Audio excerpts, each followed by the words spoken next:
What's going on, geeks? You're listening to episode 285 of the Geeks Under Grace podcast. My name's Cody Armour. I'm here with Shelley Nollan.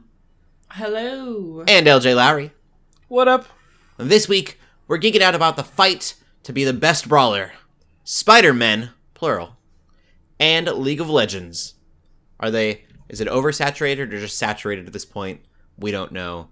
It's just beginning. Yeah, we'll talk about it in a little bit. Mom, pick me up. I'm scared. Yeah, it makes me nervous. There's a lot of stuff going on with League of Legends. They're hitting it hard. Oh yeah, they are. But first, let's get into the games that we've been playing. I'm just gonna be really quick. I played just a little bit more. Besides, Apex, I played a little bit more of another Eden, but the fighting, the mechanics really, really lost me. So I'm not giving up on it completely yet, but I haven't picked it up more than an extra maybe 20 minutes to an hour. I was like, meh. So we'll see. Finally got bored with it. Yeah, I'll give it another chance and see what's going on. I don't think it's gonna be for me. What about you, LJ? Okay, I've actually been hitting some of these sales. They got Black Friday sales started already. Just to let everybody know, there's a bunch of like Nintendo Switch first party titles that are like $27 right now on Amazon and GameStop, and the digital versions are also that price too. But I did snag a game off of a Walmart glitch, which I thought was a sale. But I grabbed Returnal for $29, which that's a $70 game. Heck yeah. It's pretty good. It's that roguelike thing from Housemarque on PS5 where you basically, I'd say it's like PlayStation's Hades basically, because you're dying so much and then you're trying to get the best run and get the best upgrades and everything. It's a third person shooter, and it's really good. Like, it's cool to see this indie company get a shot at making a AAA game. And yeah, we actually have a review on the website for that game. Maurice just reviewed it and gave it a 9.5. So I was like, ooh, yeah. So people can go check that out. So yeah, that's good. I actually streamed some of it too.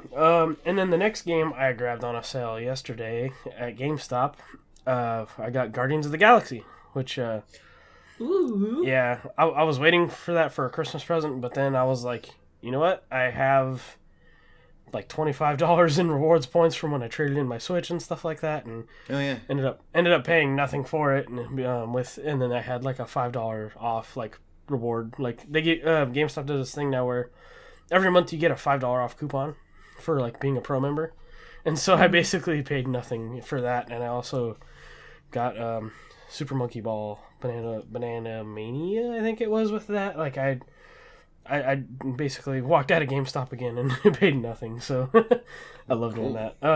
But Guardians of the Galaxy is really good. I recommend it especially for that price. But it's cool. It's a lot of fun. It's got some Mass Effect vibes, and basically like you're commanding the other Guardians and saying like, hey, like Gamora, cut these vines, and like, or like Drax, pick this up or whatever. It's got some conversation stuff similar to like a Mass Effect would, except like usually you have two options. Most of the time, like you'll just be like going through a level, and then like they'll be like bantering or something, and then you can choose how you want to respond as Star-Lord, and that may affect their opinions of you and stuff like that. I don't know like to what extent, but it's really cool because it'll, on the top corner, it'll be like, you know, Rocket like appreciated that, or, you know, kind of the whole BioWare kind of thing. So it feels like they made their own action adventure game with like some of those elements. So it's cool. Hate you. Yeah, and so like, yeah, so there's actually one of the sequences that I saw the responses play out in a certain way was you get stopped by I don't know I think it might be the Nova Corps, but basically you get stopped and you have these two items that you could potentially hide, you know, so that way you don't get popped, you know, like.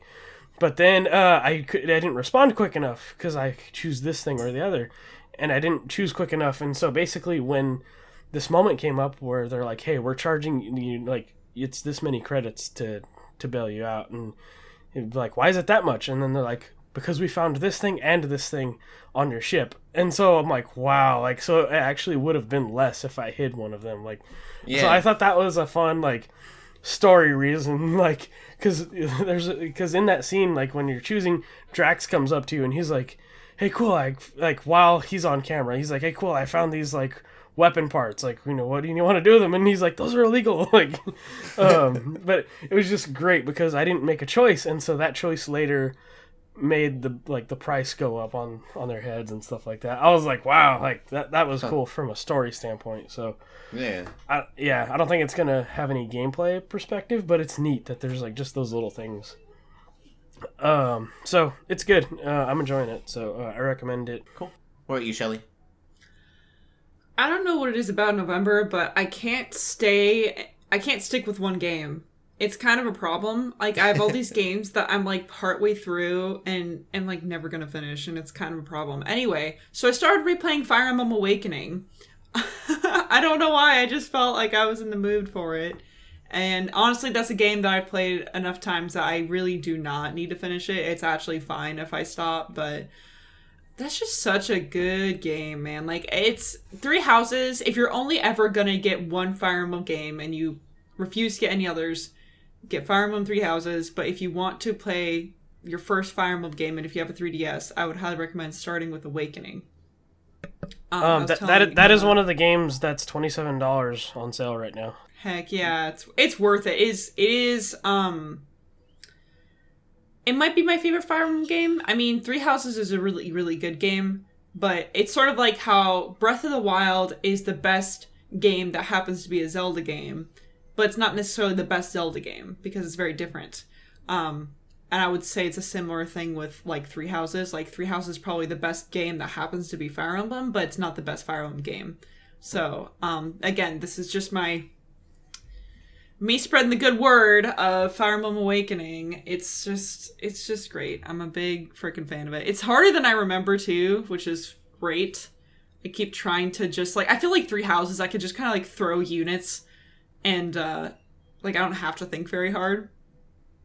But Awakening I actually do, so in a good way. So there's that. So I've been playing that, but finally my husband finished Metroid Dread, so I started Metroid Dread.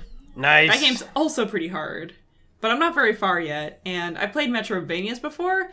Ironically, I've never played a Metroid game or Castlevania game, but I've played like Hollow Knight and Ori and other, games like that, and those are definitely games that are my style, so really excited to keep doing Dread.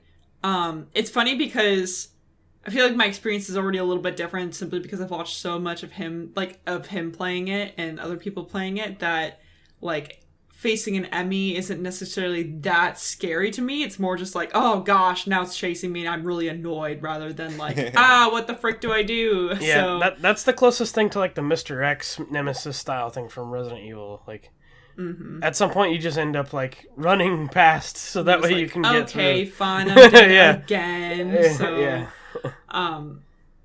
But yeah, it's a good game. It's very cool. It's very, very cool. So I'm excited to keep playing that. But yeah, those are just two games I started playing this week, and who knows what I'll be playing next week, because apparently my interests just are changing rapidly in November. And somehow it's not aligning with Pokemon. So we did buy Pokemon. That's good. We got Brilliant Diamond, which Pearl I played as a kid and is one of my favorite, or like one of my most nostalgic generations, I think, personally. Like, everyone kind of has their generation. Any Pokemon fan has like their generation that they're really attached to. I think Gen 4 is it for me. Even though I played, 1, 2, 3. For some reason, Gen 4 I think is where I don't know. So it's weird because I was really excited for these games. But now that I'm watching Daniel play them, it just looks not great, which is really unfortunate. I just don't understand a lot of the decisions they made.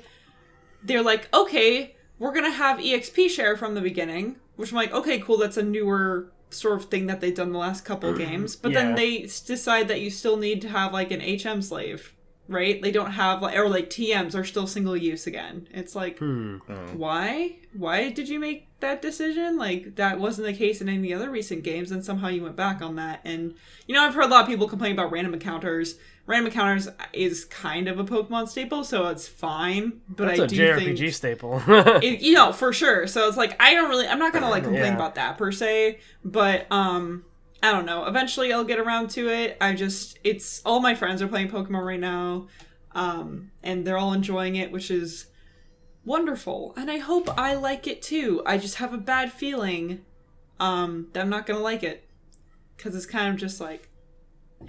It's kind of like, I get this feeling that at this point I might as well just play Original Pearl or Original Platinum and or you could just wait for Arceus. Well, I'm definitely going to get Arceus. Yeah. I will definitely get Arceus. But that's different, That's going to be I guess. a very different, it's not mainline, it's very different. I'm really excited for that. But either way. Maybe these new ones or maybe the ones that just came out aren't like remakes to the fullest sense that people were hoping for. So that's probably what I think that's why people are feeling that way. It's weird because, it's a remake by definition, but it looks more like a port. Okay. Which is what's, obviously the art style is revamped and is, a lot of people question it, whatever. Yeah. But, so there's a lot of changes that way, but, the music remixes are barely remixed. They don't sound amazing. I love the Gen 4 soundtrack. So on that level, it's fine, but I would have thought they would have done more with that, and it kind of makes me think back to Omega Ruby and Alpha Sapphire, how many changes and how many things that they did to that game that that's true. I thought was pretty cool. I don't know. I just feel like a hater, and I don't mean to be a hater. I just feel I don't know. I feel like Final Fantasy VII has ruined remakes for a lot of people. Yeah. That's how you remake a game. That's also the thing is I feel like the Diamond and Pearl suffers from similar stuff to what the GTA remasters kind of became. Oh my gosh, I love seeing the memes except of their faces. So I have played those and I don't think I was having the same issues as most people were, but it's kind of like that though. It's kind of like what you're saying about Diamond and Pearl. It's why do this when the original is holds up kind of a thing. Mm-hmm. So exactly. So that's the comparison. Odd. Yeah. If people would have if Nintendo would have put Diamond and Pearl on the Switch and you could just play it as a port, I think those Pokemon crossed over into the bank or however it works anymore. It's been so long since I played a Pokemon game. Yeah, it's just people would have enjoyed that just as much. Yeah. I think the thing that throws me off the most is how Sword and Shield's already on the Switch. Yeah. So we know what the Switch can do in regards to Pokemon. And they just decide to not do that. And I don't know, or go with that style or that, grandeur. Doesn't really make a lot of sense to me. Because every remake up to this point, I think, added quite a bit of stuff. Even back down to, Fire Red, Leaf Green, added quite a bit of stuff. Yeah. I loved Heart Gold. Loved Fire Red. Yeah, and again, I know people had problems with Omega Ruby Alpha Sapphire, but even then, too much water. They had, they had, Mega Evolutions and stuff, which was cool. Yeah. I don't know. I think I'm just tired and disappointed, but I know my you expected disappointment will never get through to them. They know that they could just literally put zero effort in a game and they'll make tons of money on it. And maybe they wanted to put this out just in case people hated Arceus or something. Maybe they're let's give them the regular Pokemon game so that way we can do this thing. Yeah. I don't know. I've talked enough though, so cool. We'll get into the gaming news then. LJ. Alrighty. You can definitely tell that you picked the news. Yeah, so I didn't intend... at first, I was it'd be fun to make all these news fighting game related. And then that third piece popped up, and I was oh, it's happening. We're going. Perfect. So, the first piece of news is... Flawless. To me, there you go. Flawless victory. So, the first piece of news is probably the most interesting to me. So, last year they announced, when Valorant came out and stuff like that, they already announced that they were going to be working on a couple different video games. The Arcane show was not even a thing yet at this time, I don't think. But one of the games they announced was Project L, and so there was very early footage, and they added... So they talked about it again this week around the Act 3 stuff for Arcane. And so they still said this game is still a long way off. They said it's probably not even coming out next year or the year after that. So I'm like, wow, okay, like, take your time. Yeah. They kind of described what it's going to be like, though. They described it's going to be like a tag game, like, which is basically like... Best comparisons I have are like Skullgirls, Blaze Blue Cross Tag Battle, Battle for the Grid, that Power Rangers one that recently came out. But it looks solid. Like, they used Jinx and Echo from Arcane and a stage from Arcane to kind of like, you know, build that hype up around it because they know people are watching that. So they like showed some footage, like early footage of it, and it looks cool. And they're just kind of describing what they want to do with it and what fighting game they wanted it to be. And so I think it's going to be cool. I'm looking forward to it, but it's nice to have more info because they did a big showcase like the week before that. It was like a 20-minute showcase, and I'm like, I think everybody was actually like, all right, where's Project L? Like, you've shown everything else. And so they finally did that this week, and so I'm happy and I'm looking forward to it. Thanks to Arcane, which we'll talk about later, I am invested in this lore and universe now. Yeah, but we'll talk more about that later. Yeah. Yep. So yeah, that's the first piece. And then second thing is the worst kept secret in gaming recently, but WB's Multiverses officially was revealed. There was like leaks aplenty before all of this. They even had a screenshot of like the character roster, and it was all accurate. Everything that was leaked was accurate. Crazy. Yeah. But they had a showcase for this too. It's actually they say that they wanted to work it as a 2-on-2 fighter, which I think is cool. That's what interests me the most, I think. That's a spin, yeah. They really put time and effort into making that unique, and especially in comparison to like Smash and stuff, where like, there's skills that are like meant for 2v2. Yeah. That's exciting. The roster is pretty out there. The one that I think everybody was going, what? Was that Arya Stark is on there. Yeah. Yeah, but Maisie Williams is voicing. Yeah. That's so cool. So funny. Yeah, so that's what's really cool is that, again, this is a complaint that I didn't think was super necessary for All-Star Brawl, but they're going with the actual voice actors for all these characters. Like, All-Star Brawl, the Nickelodeon one, has no voice acting. And I'm like, are you just going to listen to your characters grunt or make noises the whole time? Like, they're not going to talk a lot, you know? Like, I mean, it seems like they will, like, in this one, in, like, intros and stuff. But I'm like, okay, you already one-upped Nickelodeon right there for that fan base. So, But they're really adding Nickelodeon All-Stars there. Yeah, they are. That's a jab for sure. You mentioned the roster being out there, but I almost think it should have been like more out there, at least for its beginning. Like, we have 3 DC characters, 2 of them from the Batman universe, and I was like, shouldn't you be pulling from like also like make those the DLCs? I feel like Harley Quinn is almost separate because she looks like the animated Harley Quinn. But I mean, so that's like a cop out though. But so they do. Nickelodeon kind of has that too though, where the more popular franchises, you'll be able to pick out 2 to 3 characters from a couple different ones, and so that's kind of what they did here. It has a level of polish. Yeah. So they're gonna obviously add more characters, add more like cosmetics and things like that. So Shaggy actually has Ultra Instinct style like abilities, which is so crazy. Yeah. Awesome. Yeah. So it looks legit. Like, I hate to like this and not like Space Jam 2. Yes, I was just gonna say that makes sense. Like it just. I'm excited by the gameplay, but I'm once again just concerned by the fact that one company owns all these properties and is just showing it off. Yeah. But I don't have to complain as much about this game because it's free to play. And well, so that's a big thing too. It is free to play, which is a good idea. Also, it feels like it was made with a bit more love than Space Jam was made. I think so too. Like Space Jam was like, hey, we got this stuff. Let's just cash it in right now and make money.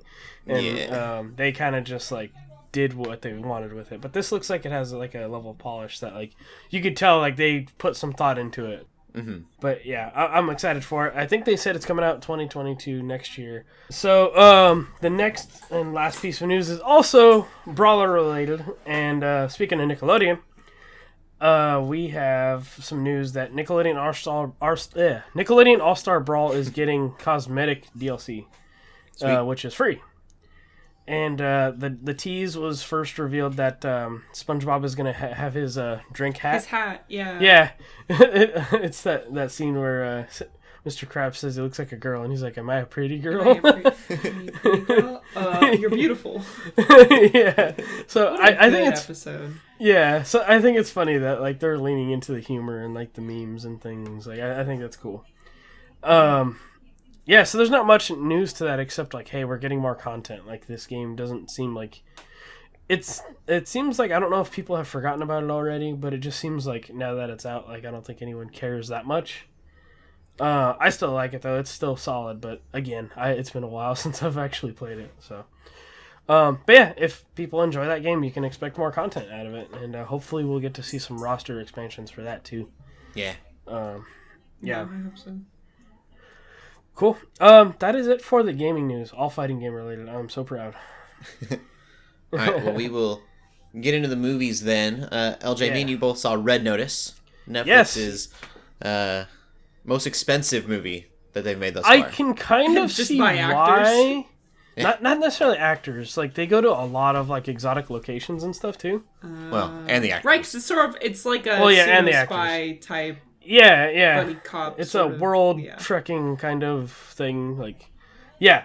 No that's spoilers. Where definitely not spoiling anything. There's some cool stuff that happens in it though. But it's what you would exactly expect between Dwayne Johnson and Ryan Reynolds. Yeah, completely. That's true. Ryan Reynolds plays Ryan Reynolds. Dwayne Johnson plays Dwayne Johnson. Yeah, but that's not a bad thing. That's Gal Gadot, on the other hand, I wasn't expecting her performance. I thought that was really cool.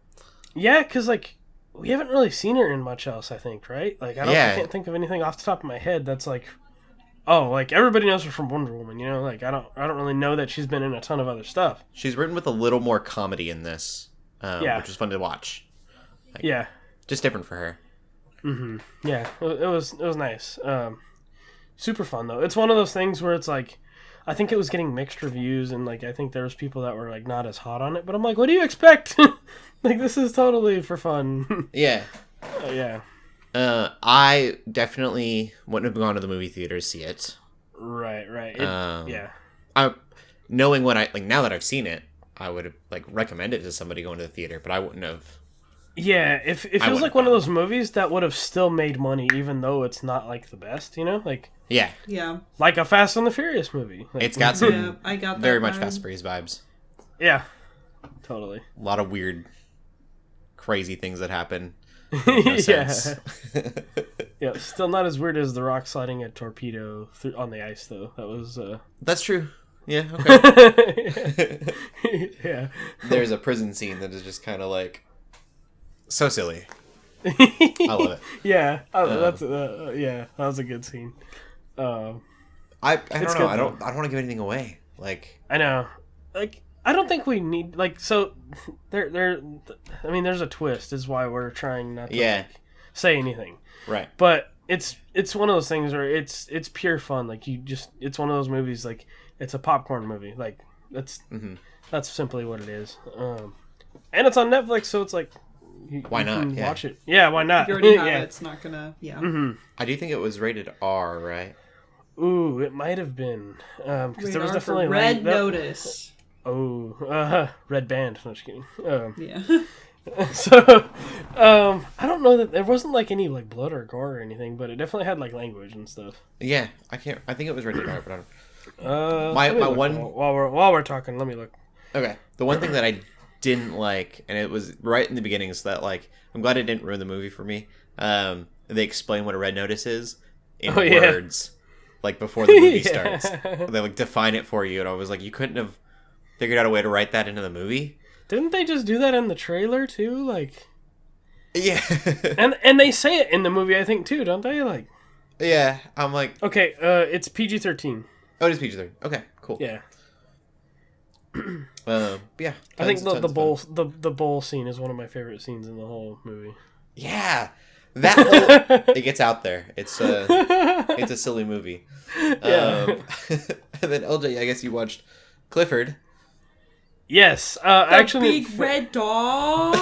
Yes, I didn't get to watch all of it. So my thing for this is I actually didn't go see it in theaters. Okay. We were watching my nephew this weekend, and I saw Paramount Plus had a 1 week trial, and he already saw it in theaters. But I'm like, always looking for ways to entertain this kid with that, so he doesn't cry or throw a fit or anything.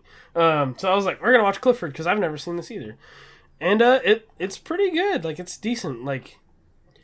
It's all, it's one of those things where it's it's probably a little bit. It's not the greatest thing, but it's a little bit better than maybe I expected. Clifford is a really great CG dog, even when he's little. But it's the humor's great. It's just big dog messing stuff up. I don't know. it's good. It's fun. So honestly, I think people should check it out if they have Paramount Plus or if they have kids they want to take. Better than the Chipmunks. I never cared for the Chipmunks, but those movies did gangbusters. I put it in line with Chipmunks and the Smurfs movie, and it's probably just as good. I would say if not probably I don't know. I would consider it better, but obviously the first ones of those are solid. I think. But once they start getting in sequels, that's when they got worse. Yeah. But I don't know. There's just something about I don't know. It's a dog. It's just they could have come up with some cheesy way to do everything, and I don't know. It was just the humor. It was fun. Just a dog being a dog, but it's a kaiju movie. Okay. He doesn't fight Godzilla. I'd be very upset. Yeah. Oh, that reminds me of they photoshopped what was it? A Godzilla versus King Kong versus Clifford. I saw that somewhere. It's the Kong versus Godzilla poster, but with Clifford in it. This is side railed, but I just showed my wife the other day. In Denver, there's a giant blue bear, and there's a giant blue horse statue in the city. And so someone photoshopped them fighting each other, and then made it black and white, and it was awesome. That's great. Wow. The blue horse, for those wondering when you're in Denver, is at the airport, and then the bear is looking into the convention center downtown. Yeah. It's pretty ground. It's a pretty grounded movie though. From I watched most of it, and then I had to leave for work this morning. But okay. Also to comment on Paramount Plus, I didn't see anything because I was like, let me browse through this while I have it for a week because we're getting that Yellowstone thing, we're getting the Halo show, and I was like, what else is on here that eventually I'll want to come back to this service for? Mm-hmm. And it's all Nickelodeon and MTV stuff. Weirdly, I'm like, that's an odd combination.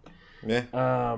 But there was nothing that made me go ooh, I should hang on to this. So I kind of want to watch the iCarly thing, but not enough to get it.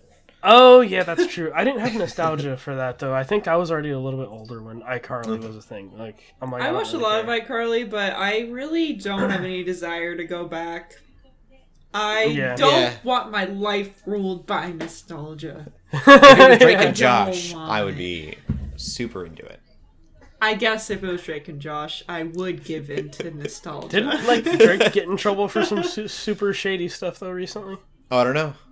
I think so. You know what? I think so. At least Drake did. Oh. Yeah. Josh is vibing as far as I'm aware. I think. Yeah. He's like a YouTuber now.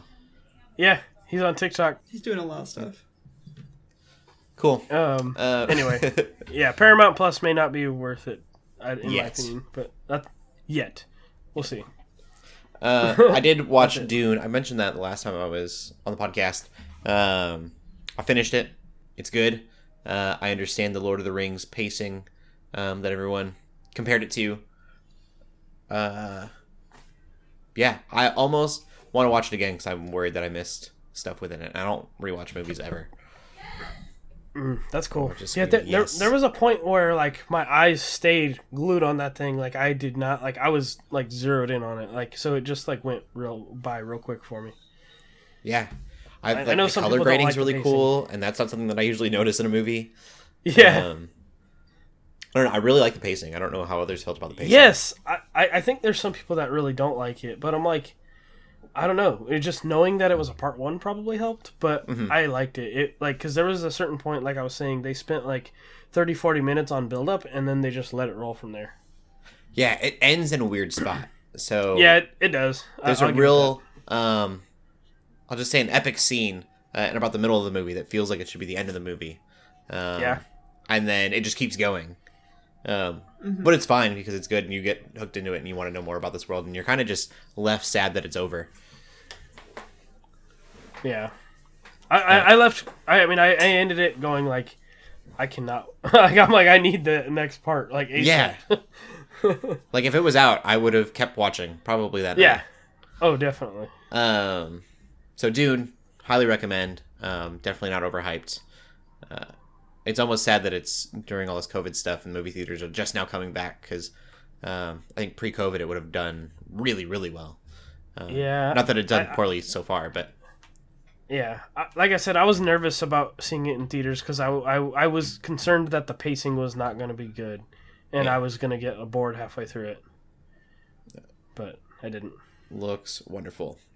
And that's all the movies that I've seen. Shelley, you haven't seen any movies this week? No movies. Yeah, we'll get into the movie news then. Yeah, we got some big stuff.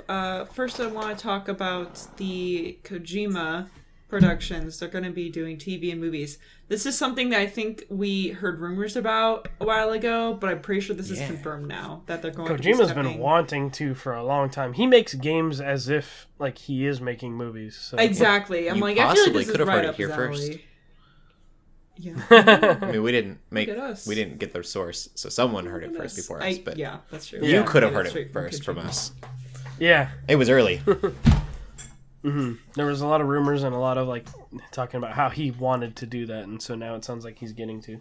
Yeah. Yeah, it'll be interesting how like I feel like with a lot of his games that are very experience based, there's like a lot that could be translated to movie and TVs, but at the same time there's a lot that can't. So it's going to be interesting to sort of see how that goes. Like honestly, like with Death Stranding, for example, like a lot of people really didn't like the gameplay at all, and then really liked, the story, characters, and just the weirdness of the plot and stuff. So I almost am like, maybe it's best for him to do movie and TV. Like, yeah, anything he makes is going to be super heady and like trippy, and it's not going to make sense really, but it's going to be good, which is fine. Yeah, Kojima's the type. I don't know if you guys remember the Rugrats movie, Rugrats in Paris.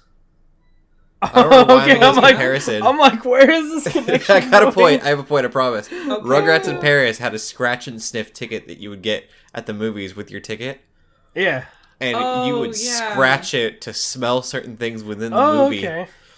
And Kojima's the type that would be like, I can't just let you watch an experience. I need to like add something weird to this experience. That's true. Actually, you're right. Actually, that makes sense. I feel like part of the reason like he's been working on video games for so long is because there is an extra layer of experience that is the gameplay. So I think you're actually totally right. I think he's gonna throw in some other thing. That he's like, okay, well, there's no gameplay. Well, now you have this thing instead. Yeah, if not something physical, then I think like manipulations within the sounds or like you said, it'd just be really heady with the visuals. I don't think things will make sense on a surface level, and you have to really dig deep into whatever he makes. Oh yeah, for an experience. Everything's an allegory for something. Yeah. I'm very interested to see what he comes up with. Yeah. So there's that. We also have the Spider-Man No Way Home trailer, like a big old trailer. Not just a teaser. Yeah. How do you guys feel about it? I'm excited, but I like Spider-Man. I like things. I'm at the point where they just need to put this movie out and stop trying to mess with our heads, or stop thinking they're clever, and like totally like messing with stuff. Because I'm like, We just need. I think it's more of a they know, and they're just like, we're not telling you. Right. Like we know you know already, but you guys complain about us. They're sticking sharing to their too guns. Much. Yeah. Also, again, I've said it before. I don't think we need Andrew Garfield or Tom Holland in that movie. As much as I like them both, I don't think we need Tobey them. Maguire? Bring in all the. Oh, sorry. Yeah. What did I say? Tom Holland. You said Tom Holland. I'm like, Tom Holland. Oh, sorry. We just need Tobey Maguire. Okay, well, that too. No, just kidding. The scenes where it was Tom Holland is actually Tobey Maguire in the real. You know what? I guess I would watch that. I'd watch that. I guess I would be. If it was literally just him. Tom Holland's not in the movie at all. Like, Zendaya's still in it. She's still there, but... Actually, no, that would be awkward. That would be really weird. We need the original That'd be awkward. He just shows up to Doctor Strange's house, and he's like, what are you doing here? Who are you? And he's like, we went to Endgame together. And he's like, no. He's like, not you. You're not the Spider-Man I know. No. But yeah, like I just think like we don't need Tobey Maguire or Andrew Garfield in it. But also this whole villain thing that they're trying to go with, I can see it out of Tom Holland's Spider-Man, like why he would want to like help them. Yeah. But also it's just like there's just something I feel like they're trying to like mess with our heads about something. And I don't know what it is. I think I'm the only person I know, at least in my friend group, who genuinely disliked the trailer. I feel less interested now about watching the movie. And the whole point of the trailer is to make you really interested in watching the movie. Because I feel like I already knew a bunch of stuff going on, and maybe that's my fault because we already talked about on the show about how there's rumors of them being in it, and we already knew that the villain characters were going to be in there. But I honestly feel like it did the classic Hollywood thing of just showing too much, which is ironic because I know they probably some of those scenes had like Tobey Maguire or Andrew Garfield or whatever. Like, it's very likely that they did. So of course that's just a classic thing that they did, doctor footage to hide stuff. But at the same time, I still feel like it was too revealing. I still feel like I know, and like even if they throw a twist or two in there, whatever. I feel like they still have like the first half of the movie all in the trailer at the very least, which is like, okay, so Spider-Man. That construction site scene it seems like it's the end of the movie though too, which is interesting. Mm-hmm. I think that's going to be the end of the movie. Yeah, but it's just like, okay, so from what I got from this movie, so Peter Parker, he's upset that everyone knows who he is now, so he goes to his buddy Doctor Strange to do a spell to try to reverse it or whatever, and then Doctor Strange, for some reason, is like, heck yeah, let's do it. Which makes no sense. And then he's like, wait, no, actually I changed my mind, and then Doctor Strange is like, well, now the spell's messed up, and now we got villains from other Spider universes, and then they have to fight him, but then Doc Ock, at least among other villains, realizes, wait a second, you're not the Peter Parker I know. And the Peter Parker, like, Tom Holland's Peter Parker's like, maybe we can help these people. And Doctor Strange is like, no, you can't. You're destined to fight them. You have to go with fate, even though I literally did an entire spell that changed the fate of this world. No, you have to do your fate. And I'm going to fight you for it. I'm going to fight you for this one, like, cube-looking thing that they show in the trailer, too. And I just feel like, you know what I mean, though? Like, I already know half the movie. It just sounded very Rick and Morty. Unless literally none of that, at least if nothing, because here's the thing, if even literally none of those scenes were in the movie, it's still a bad trailer, because I still don't want to see the movie. I'm going to. It's like how I talk crap about Pokemon and buy the Pokemon game. I'm a hypocrite. I get it. You don't have to call me out. But, you know what I mean, though? Like, I feel like it's fair to criticize. I don't know why. I'm happy for everybody feeling very excited about this. I've even heard people say it's like Endgame for them. They're that excited. And I'm like, wow, good for you. Maybe I just am so anti-nostalgia. But in my morals, so bitter about the idea. Yeah. That I'm just really annoyed that it's going to be a not good movie. I want a good movie. That's all I want. I just want a good movie. Yeah, and it doesn't need to be this massive like fest of villains from everything. Like, exactly. It's like I don't just just throwing in characters we know from other movies doesn't make it a good movie. Such as, we were just talking about Space Jam. Just seeing a bunch of different characters from a bunch of different properties doesn't make it a good movie, even if you like those characters.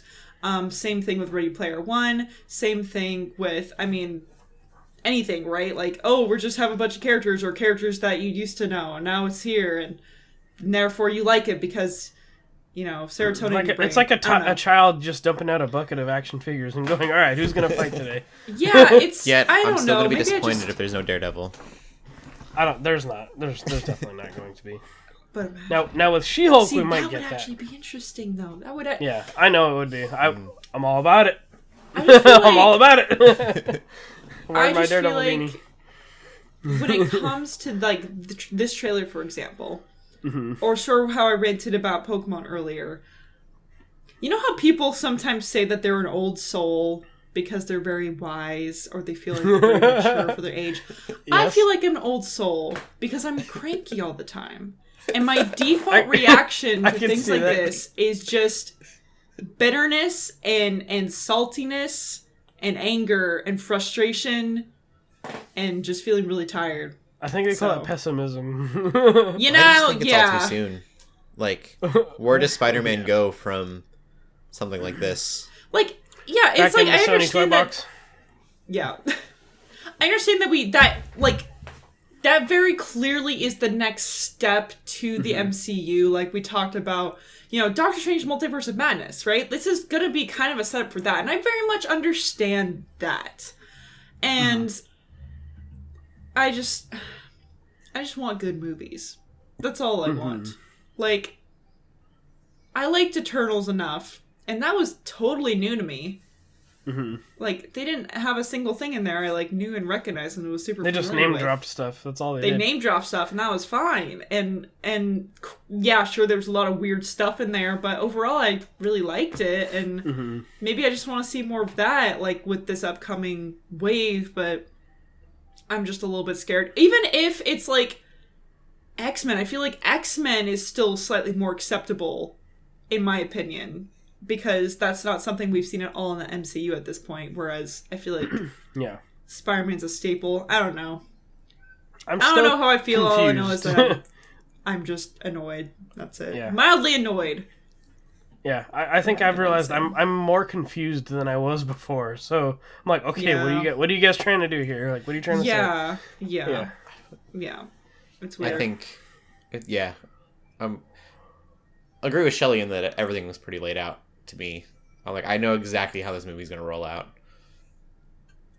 It's like the same thing. I'm worried that, again, I was talking about I know what they're going to do, but it's also like, okay, like I'm more confused at like why they're trying to like be crafty and clever about other stuff. Like, I should say, I know how it's all going to play out except for the ending. Because I don't know if the ending will be Doctor Strange just fixing everything and everything being okay and everyone's happy-dory, or if they decide to put Tom Holland and say he's no longer in the MCU, he's in Sony's world now, which is a thing that they could do. Would be pretty crazy.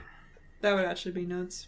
Ooh, yeah. Watch MJ get Gwen Stacy and Tom Holland like get warped into like the Sony universe, like when that movie ends. The No Way Home makes me think like that's a possibility that he just gets thrown into Sony's universe.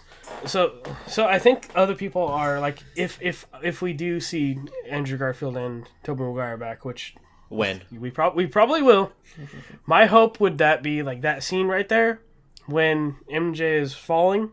That's when Andrew Garfield's Spider-Man rolls up and is like, "I'm not letting that happen again." Like that'd be cool. Like if he caught her like in the like as she was falling or something. Like I'm betting cool. that was a super funny part of the trailer that I've seen is that if you're significant other to Spider-Man, you literally always have to fall. And Zendaya, she's like, okay, it's like she's being knighted. Right? Like, she's officially a Spider-Man significant other. Yep.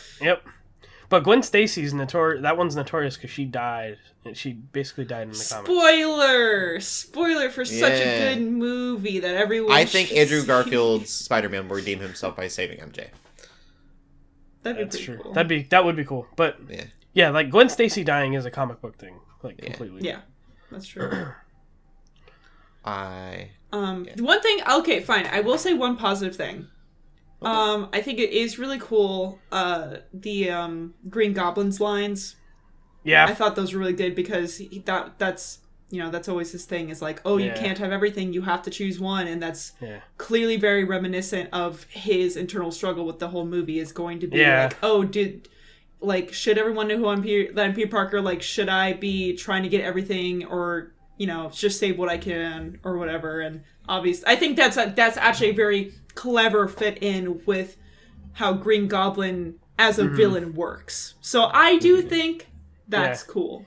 That was a good part of the trailer. The thing that does excite me is I don't think we still know is what that magic suit is all about. I want to know what that's all about. Oh, that's right, like the black suit. The black and gold like suit thing. Yeah, I want to know what that's about. It'll be soon. 1 more month. Maybe that's a fourth Spider-Man. Really close by. Which is weird. I'm so used to Spider-Man movies being out in the summer, like July. Yeah. So this is very different than that. That's fine. That's okay. Let's and again, move on. I keep ranting, but no, I know we got TV. We'll get into the television stuff. What we've been watching. Shelley, what did you think of the Queen's Gambit? Yeah. How far so are you?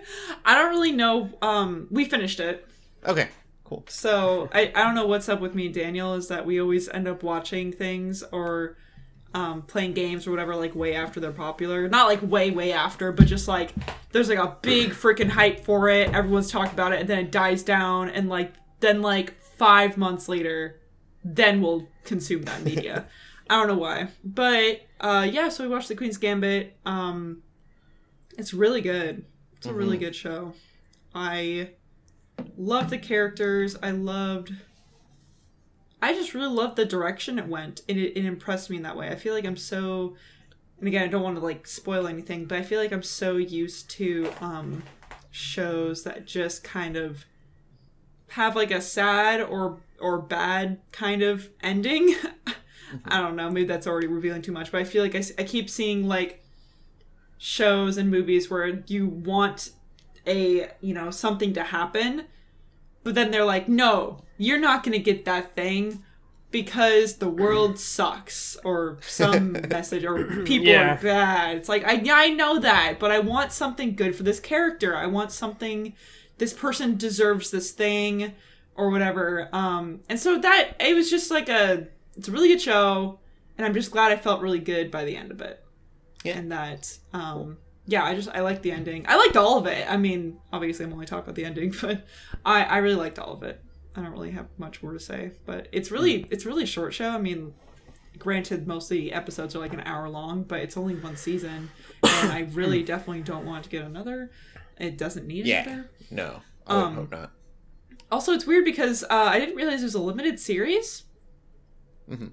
Which is why they're probably only going to have that one season or something. Yeah. Which is fine. Again, it ended well. Really, really doesn't need another season. It was a very complete story, which was Have y'all seen that meme about how there's a Queen's Gambit board game? Yes. It's just chess with more rules. It's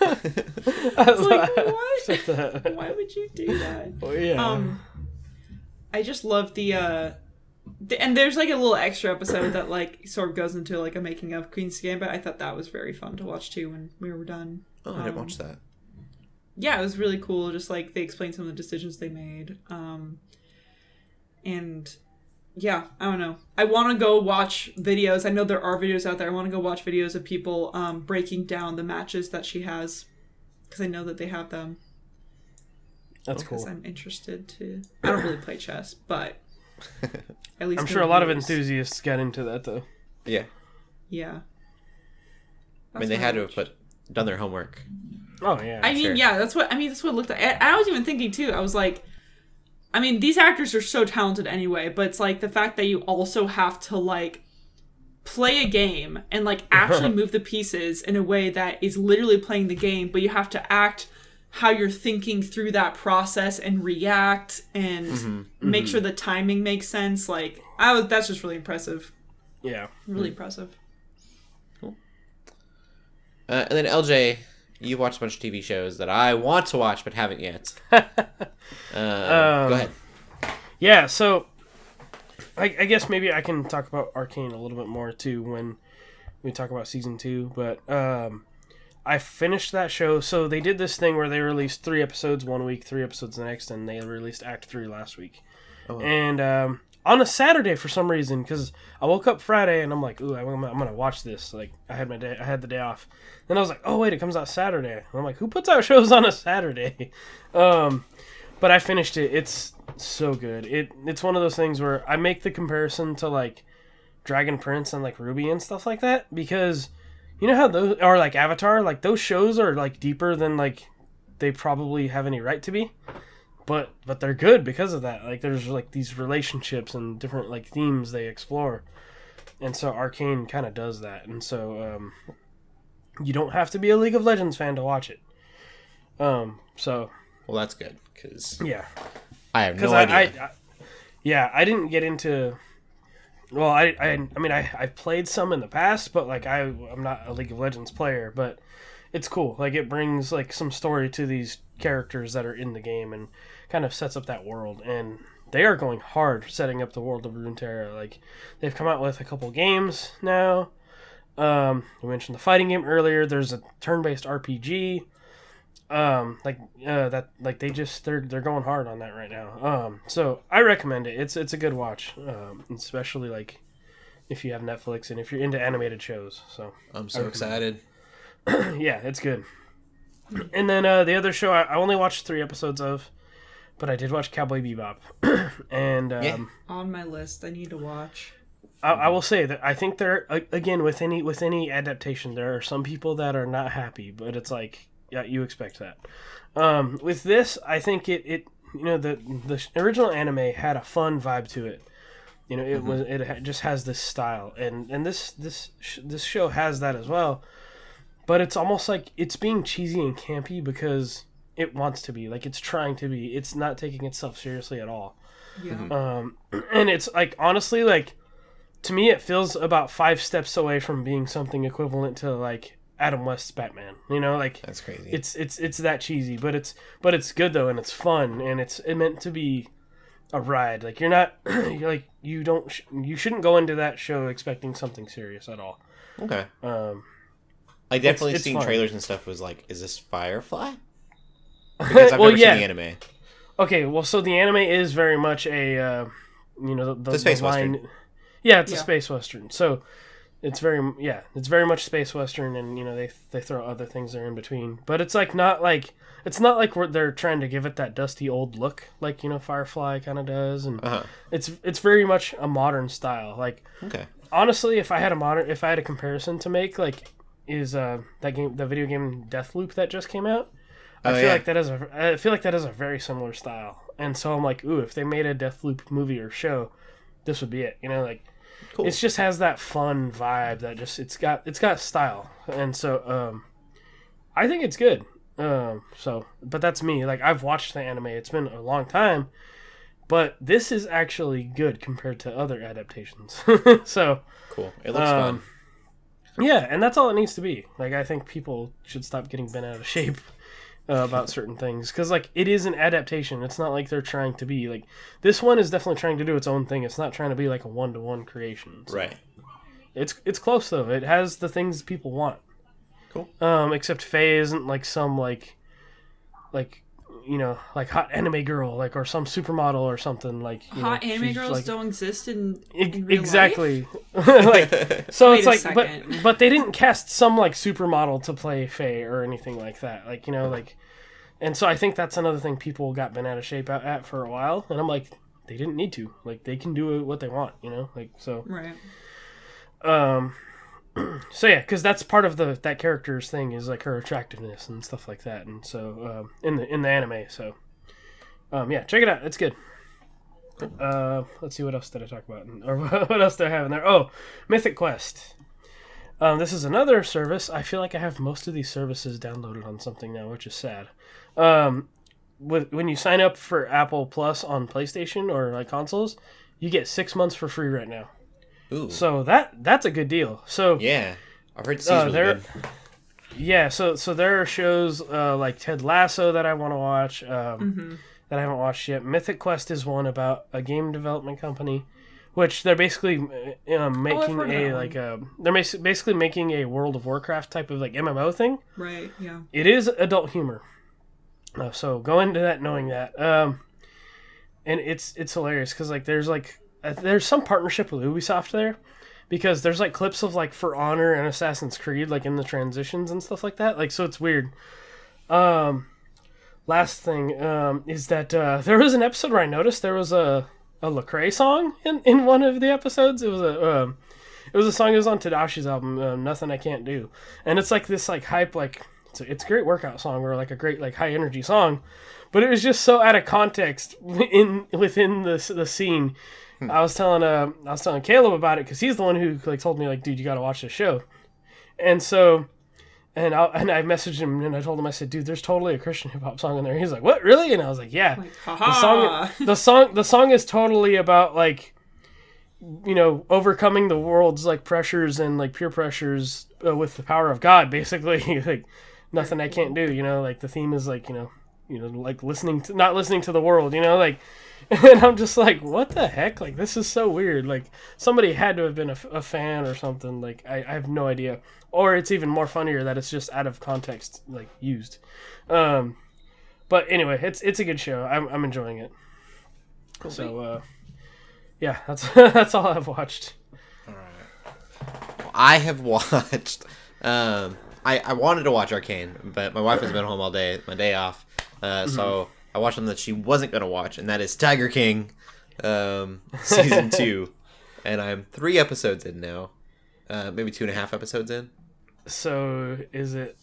I don't know how to. Like, it's more of the good? same. Like, I mean, I don't know if you liked Tiger King. I think you'll like this. I mean, I thought it was like interesting because I binge watched 3 episodes of it and stopped. But so is it like? I don't know. Like, so the thing I'm wondering is like. Apparently Carol Baskin like sued them because it was like footage they reused that was like supposed to be in the first season or something. Like, I don't know what happened, I heard something about that. But I'm just like, how do you like follow up that? Like, I don't know. Like, yeah, I mean, there's they called Joe Exotic from prison, so you have like voice recordings of him. They did that first season too. Yeah. And then the last 2 episodes have been actually about Carol Baskin's husband, and the case that they've been like digging into. They went to Costa Rica. Yeah, because they reopened it, right? Yeah, or something. Yeah. And that's all like super crazy to me. It's just it's so hard to know like what's being sensationalized and what's like is it actually true or is it just are they doing this for dramatic effect? But they were talking about like the will being forged and it's like they showed how it was forged. Some like ID channel stuff going on there. Yeah. The private investigators are like there's what do you call he called himself an armchair investigator. He just does it as a hobby. But taking it very seriously. And so he's actually like helping lawyers try to figure out like a case against like who did it or whatever. It's interesting. I like it, but you'd have to really like Tiger King to like this because it's not as good as the first one. The magic's not there. And I was going to say, I feel like a lot of people watch Tiger King not really because they loved Tiger King, if you know what I mean. We were all it was super didn't out know there. What to do at the beginning of the pandemic. And, Squid Game wasn't a thing yet. Yeah. So, when I was watching it, I don't know. I got like hooked into it, and so I was really excited they're doing a season 2. I mean, I did too. Like, I watched 3 episodes in one night. It's like it definitely has like a what in the world is this sort of thing, you know? Mm-hmm. Yeah, I because everyone's in such different places now, it's not nearly as crazy yet. The murder stuff is really interesting, but I'm 3 episodes in, and like. You know, guns aren't being fired for no... Well, a few guns have been fired for no reason, but... it just doesn't... It's not as insane or wacky as the first season was, where you were like, this is real life, like, this is something... Like, that's a real person. I almost appreciate that now, like, when now that you say that, like... Because that was, like, the shock factor of that first season. Yeah, so far it's been pretty... It's, like, grounded and trying to find the truth. Get to the bottom of everything. I like that, because it's, like... That does fascinate me. Like, okay, like what really did happen to Carol Baskin's husband, kind of a thing. Yeah, And then Joe Exotic, he's in prison for attempted murder of Carol Baskin. And so they were digging into whether or not he actually did any of that, or if it was, I can't remember the guy's name. The guy that took his zoo, if he had completely set him up, and that Joe Exotic actually had nothing to do with it, and never even paid the money to put the hit on her at all. Wow. So it's weird. I don't know. Crazy. Again, there's a lot of sensationalism going on. I don't know. I could see how that is more fascinating than the first season to me, though, because I see it. I definitely think the first season was more fun. But if you were hooked and you want a little bit more, you're just curious. Season 2's there. Cool. I would assume half the people watch season 2 that watch the first season. Oh yeah. If not less. Makes sense. Makes sense. Yeah.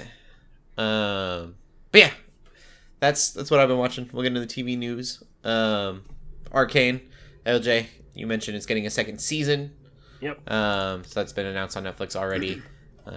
And Arcane is doing really, really, really well, review-wise. Yes. IGN compared it to Into the Spider-Verse, and that they're both go down as revolutionary animations. I saw that and I'm like, really? Yeah. The animation is really good, but I don't think it compares to Spider-Verse in that way. I really don't. I think, honestly, the strongest point to me in that show is the story. It really is. The animation is still really good and unique, but I honestly think it's the story that drew me in. Well, I think what they were saying wasn't necessarily that the animation itself was revolutionary. It was that... Maybe as a whole. As a medium... Yeah. You can tell a story as well as they did I can see that because it is very there are parts of it that it does look really good. It does really yeah. So I guess I could see that a little bit. So yeah, others saying that that it's, I think it's IGN 2 was saying that I lost my train of thought. I hate when that happens. That as far as video game adaptions, it's one of the best video game adaptions. Yeah, I could see that as well. To a different medium, so I'm excited. I haven't played a lot of League of Legends, but I love the idea of video game adaptions being animated. CGI cutscenes have gotten so good that I'm like, why don't we just make really long cutscenes and call them movies? Yeah. So I look at it as almost like a fighting game thing. It's like MOBAs, all these characters have fleshed out biographies and backstories. But there's no story taking place in League of Legends, so that's true. Why they're building. Yeah, so they're building their world right now in all these games and all these other mediums, and there's even a Runeterra website where you can go and it's a big old map and you can go click on regions and learn about so much stuff, and it's really in depth. I'm fascinated with it now. Yeah, it's cool. And then, so a couple weeks ago, I'm taking credit for this. A couple weeks ago, we did the thing about Mass Effect in the poster, and I joked that it was for Jim. Oh, yeah. And so I put it on the Facebook community, Geeks Under Grace community, and a bunch of people thought it was real. Yeah. And what makes that really amazing to me is that apparently an Earthworm Jim TV show is in the works. It's almost like it got willed into existence after that. A week later. Wow, you and prophesized it. It's a private Facebook group. There's no way anyone saw it in there. It was it's leaking. It was the Mass Effect poster thing. The timing was so perfect. Yeah. It was like you prophesized it or something. Yeah. And I couldn't be happier. There's a little promo for it that's about 2 minutes long. It looks good. Earthworm's voice is a little weird. I think it should be Chris Pratt. I'm just joking. He's Shouldn't so be Chris cool. Pratt. Shouldn't be Chris Pratt. But his voice seems a little odd for him. But it just looks like Earthworm Jim. It looks good. Yeah. The original creator, I guess, is not behind it. But I feel like he's okay with it happening, because I actually looked on Twitter, because he's very active on Twitter, and somebody tried to reply to he comment on one of his responses, and trying to maybe hoping he would take offense to it, or and he goes, no, it's fine, they can do their thing, let it be its own thing. It doesn't have to be my thing, you know. And I was Yeah. like, you know what, that's respectable. Like, I'm glad he's not out there but going like, hey, they're stealing with me, or hey, they're butchering my character. And he basically was like, nah, like, he's like, I think it looks fine. And I'm like, oh, okay, cool. Yeah, I mean, it looks really cool, and then I just feel like the essence of what Earthworm Jim isn't that hard to replicate.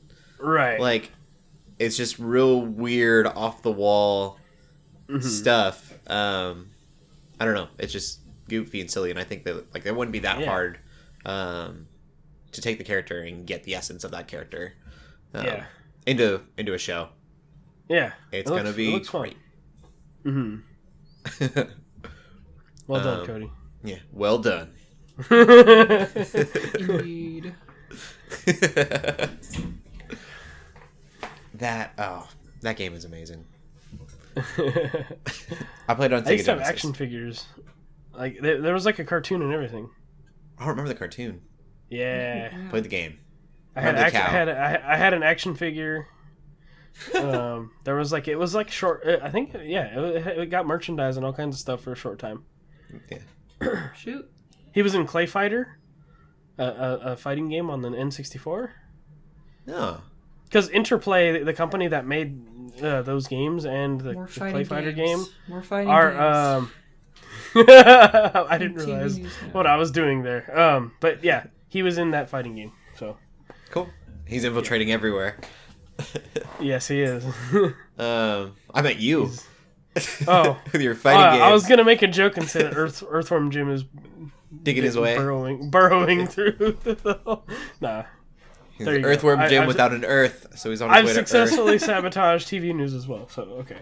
Watch the... I don't know if you can call it a commercial, an advertisement, but it's like a little promotion video, and it's... Yeah. It's like him in a director's chair talking about the movie. He doesn't want to talk about his rehab years, though. Yeah. I loved that part when he's like, that's a whole nother story. So good. And the last TV news, I think I'm excited for because I like Cyberpunk. I also read, like, as we were going through this, it's not just Blade Runner. A Blade Runner TV show and an Aliens TV show are in the works. Yep. Blade Runner, I think, would be really cool. Ridley Scott might be is supposed to be heading both thing. of these. I gotta see if Blade Runner is what Blade Runner was owned by. Because Aliens is definitely Fox. Oh. Pretty sure Blade Runner is... Oh, is it Fox?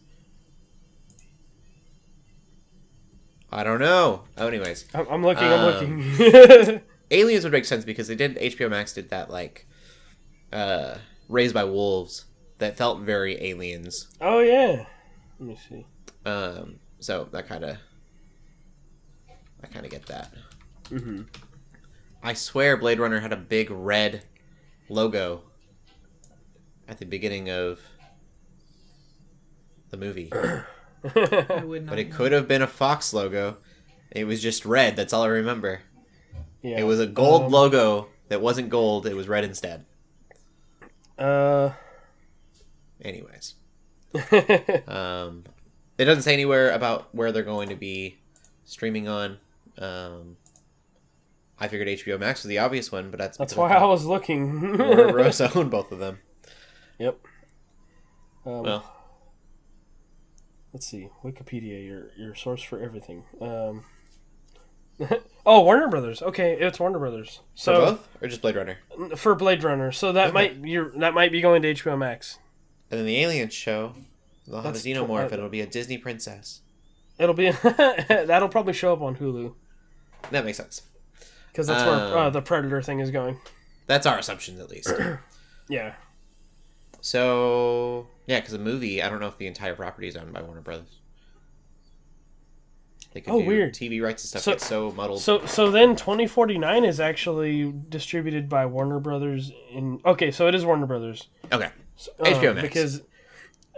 Because then it also threw me off because International Sony Pictures does it, but it's definitely Warner Brothers. Cool. Yep. Yeah, that's our TV news. I think. Yeah. That's everything. Did you guys geek out about anything else this week? Not really. No. I'll be quick, but I went to the Boar's Head Feast, which is at the Muskogee Renaissance Festival Castle. Nice. Okay. The Queen puts it on. Ooh. So she had this. It was cool because it was like the entire castle was kind of like a little event room, and so they had her thrown up there, and she was eating, and then she like did a speech, and we all got to feast on like a 3-course.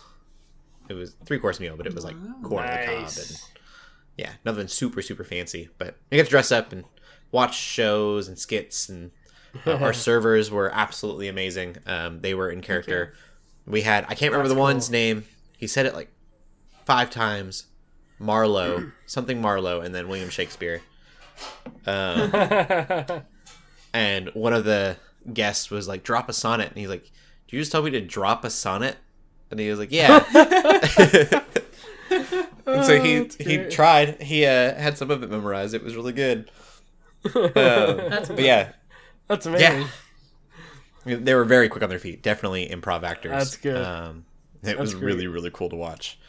Basically, anything we threw at them, they had something to say. That's cool. It was fun. Yeah. Yeah. I don't know. Cool thing that I did. That's fun. Yeah. We'll end the podcast there then. LJ, where can they find you at? You can find me on Twitter and Instagram at WarHeroLJ and streaming on our Twitch channel on Fridays, twitch.tv/Geeks Under Grace. And Shelley? You can find me on Twitter at TheShellshock24. You can find me streaming on Twitch Tuesday nights. I'm playing Persona 4 Golden. I might be kind of doing a slightly later time since I've been getting to a sort of like a workout routine. It's really, really hard to stream right at 5 PST. So, and of course, I'm talking this week, even though I may not be able to stream this week because of Thanksgiving. But anyway, in the future, you'll see me be playing Persona 4 Golden. Twitch.tv/Geeks Under Grace. Yep. Cool. And you can find me on Instagram. I almost said Netflix. On Instagram at Cody Armour. You cannot find me on Netflix yet. Imagine. At Cody Armour is the handle. I post quite a few pictures anymore. Just what I'm doing. Well, happy Thanksgiving to all of you. We will see you. You guys we'll talk to you next week. Keep gaming, keep praying, and God bless. Bye. Peace.